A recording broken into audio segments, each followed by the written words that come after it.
What do SpongeBob and Dante's Inferno have in common? You'll see on this video. On this video, we're going to look at the 7 deadly sins in pop culture. Now, it goes all the way back to classical literary references, such as Dante's Inferno. He was among the first in the 1300s to really allegorize or personify the vices. But you'll see personifications of the vices or the sins all the way up to SpongeBob. Now, I am told by some of my students, I don't know the SpongeBob literary canon as well as many of them, but as you can see here on this diagram, some random internet person went through the trouble to, diagram which one goes to which. Of course, Squidward, if you know anything about the show, Wrath, Mr. Krabs' Greed, Patrick's Sloth, so on and so forth. I don't know what SpongeBob is himself, but there you have it. Also, interestingly, it appears in Winnie the Pooh. Now, Winnie the Pooh, Pooh Bear, would be gluttony. Of course, you can see that pretty clearly. Eeyore, for example, would be sloth. Tigger, interestingly, for his part, would be lust, which is nothing sexual about it. Maybe we can talk about this in a later video, but this has to do with excessive desire. There is also, this is before my time, this is before my students' time. Some of them recognize this show. You may. It's called Gilligan's Island. There, of course, are 7 survivors on the island, and each one of them, as you can see here, someone went through the trouble of matching each one to a character.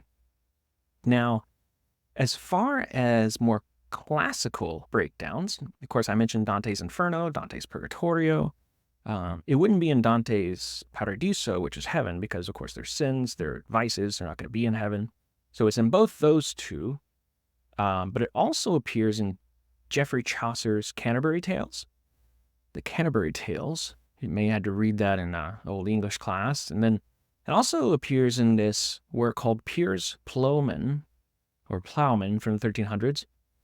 It is not only where 7 deadly sins appear, but it's also significant, although you may have never heard of it, known as the first literary reference to Robin Hood, interestingly.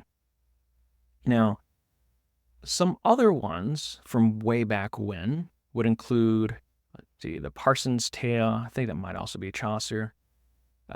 Sinners in the Hand of an Angry God. That's Jonathan Edwards, the sermon he gave, the Puritan. And Paradise Lost, John Milton. And also, of course, the writings of Thomas Aquinas and so on and so on. As for, interestingly, some other surprising or not so surprising instances, one would be C.S. Lewis's Chronicles of Narnia. The series with The Lion, Witch, and the Wardrobe. Maybe you watched the movie or maybe you read the book. But, I wouldn't put it past Lewis to hide references to the deadly sins in his books, because if you know anything about Lewis, his day job wasn't just as a children's author. He wasn't just sitting around doing that all day. He was a professor of classical and English literature at both Oxford and Cambridge over his career. So he had the reputation and the skills, and he understood symbolism. I wouldn't put it past him to hide these references. There's 7 books in the series, and there are, of course, 7 deadly sins, So the vice of gluttony, for example, might match up to, some people think, the Lion, Witch, and the Wardrobe. If you remember from the movie, it's Edmund eating the Turkish delight, so that may represent gluttony. Now, I don't know if that's a stretch or not, but there is, this is different from the 7 deadly sins tradition, but still on topic of Chronicles of Narnia. There is a book out there called Planet Narnia, The 7 Heavens and the Imagination of C.S. Lewis. And it's Oxford University Press, which is gold standard for academic publishers. So it is very well researched and very well supported in its arguments. And in that, as I said, it's still Chronicles of Narnia, but not 7 deadly sins. That the argument is that each one of the books, the 7 books, is represented by one of the planets of antiquity in the solar system. So, for example, The Voyage of the Dawn Treader, that book has the word dawn in it. It has symbolism of the sun, which would be one of the planets of antiquity. Lion, Witch, and the Wardrobe, very snowy, so very snowy or ice-cold planet. The Last Battle is another book. It might represent Mars, because Mars is the god of war in Roman mythology. And then tying it back to the seven deadly sins, maybe Mars being so militant and combative might be something like wrath. Now, again, I wouldn't put it past Lewis to hide the symbolism in here. It's really surprising. So next time you read through the Chronicles of Narnia, be on the lookout for that. One that's a little less surprising, but you may or may not have heard of, is called Seven from 1995. Star-studded cast. The story is, content warning here. It's about a serial killer. It's a gruesome killing. I can watch it, but some people don't. It's not their, not their style. But it's about some vigilante killer who goes around and killing people according to their sins. He's killing people for good, I suppose. So, for example, the gluttonous guy, he forced him to eat to death.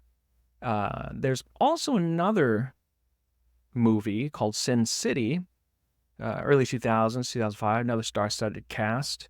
And this, I believe, was originated in graphic novel. And I think the film itself, there was a sequel. The film was done by the guy who did the movie 300, the visually stunning Battle of Thermopylae with the Spartans fighting the Persians. I think that's the same kind of style. It's really, really visually stunning. Now, in this movie, in Sin City, you'll see certain characters who personify, represent the sins. So Bruce Willis is the bald, angry guy. He personifies wrath. And then Carla Gugino, she is the beautiful woman who personifies lust. And it's always a woman who personifies lust, but then again, it's always a man who personifies wrath. So what are you going to do? Then there are other ones that I have come across that I have not confirmed, but may or may not. And you can let me, whether you know about these or not. Shazam, the DC superhero, is said to contain some of these references, as well as Animal Farm, George Orwell's. The shows, Sons of Anarchy, Game of Thrones, and then that Once Upon a Time series that was based on like fairy tales, so that could have included it. Some more obvious ones, obviously. Seven Deadly Sins in anime. There's an anime just called The Seven Deadly Sins, and I've never seen it, but there's another one also called Full Metal Alchemist that students always bring up. And other ones, interestingly, the novel by Clive Barker called The Hellbound Heart became the movie, inspired the movie Hellraiser, and it said that the Seven Deadly Sins make an appearance there. You can tell me whether that's the case or not. Speaking of cases, there's the strange case of Dr. Jekyll and Mr. Hyde that is said to contain that, as well as the novel Sweeney Todd. And to go back to some old ones, if I hadn't mentioned them, I mentioned, of course, the Canterbury Tales, the Parson's Tale, and the Purgatory, and so on, and the Divine Comedy. But there's also Edmund Spenser's Fairy Queen. This was written in the late 15, early 1600s. And then the Pilgrim's Progress by John Milton. I think I may have mentioned that before. And then Goethe's Faust, as well as Christopher Marlowe's Dr. Faustus, and also the Brothers Karamazov. So, students ask me, that why is it that these deadly sins keep getting retold over and over and over? And I think a couple of reasons. First of all, one, it's out of copyright. There's no, intellectual property on it, so it's just free use. Another reason is because, if these things are really representative of what it means to be human, they're deeply psychological and deeply telling of the human condition, then it's really easy to write stories and tales with these features in them. Now, if I've missed any, I would love to hear from you down in the comments. Let me know what you have heard. Now, I don't mean the seven deadly sins of marketing or seven deadly sins of advertising where people come up with these new ones, but I mean the traditional 7 or 8 that you have seen represented as characters or represented as storylines or personas in pop culture, whether it be recent or further back.